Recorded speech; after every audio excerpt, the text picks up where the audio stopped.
তবে কিন্তু ফাইনাল যে এই উইকেন্ডে আমরা গড়েমারা লেক যাব। শুনেছি ওখানে নাকি দারুণ বার্ড ওয়াচিং হয়। একদম, সকালের টাইম, ঠান্ডা ঠান্ডা হাওয়া এবং প্রকৃতির ধাঁধা, এর চেয়ে ভালো ব্রেক কি হতে পারে?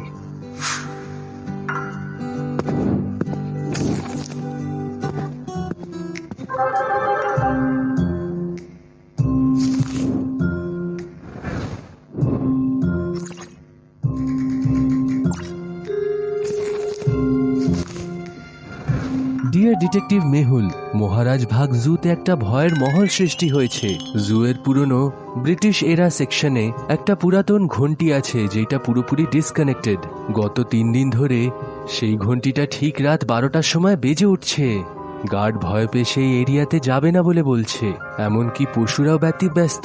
লোকেরা একে জুয়ের ভূত বলছে। এর পেছনের লজিকটা তুমি খুঁজে বের করো।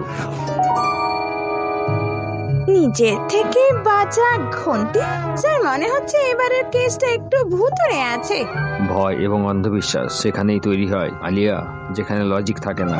Interesting, very very interesting. Logical army, case number 5, the ghost bell of Maharaj Bagh zoo. চলো খোঁজ নি, এই ভূতটা কোন সুর বাজাচ্ছে। প্রত্যেকটা গল্প কোথাও না কোথাও থেকে শুরু হয়। এইটা শুরু হলো 3টে রাত আগে, মহারাজ বাগ জু এর সেই নির্জন রাস্তা দিয়ে।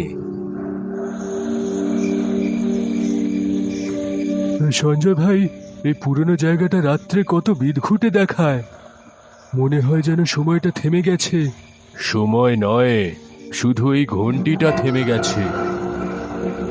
বলে নাকি ইংরেজদের সময় থেকে এটা বাজছে না। এইটা বন্ধ হয়ে প্রায় 100 বছর হয়ে গেছে এখন। 1 মিনিটে 12টা বেজে যাবে। চলো রাউন্ড শেষ করে চা খাওয়া হোক।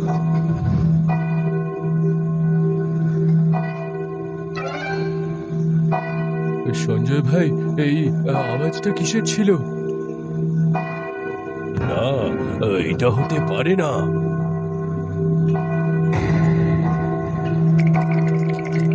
সেখানে কোনো মানুষ ছিল না, কোনো হাওয়া।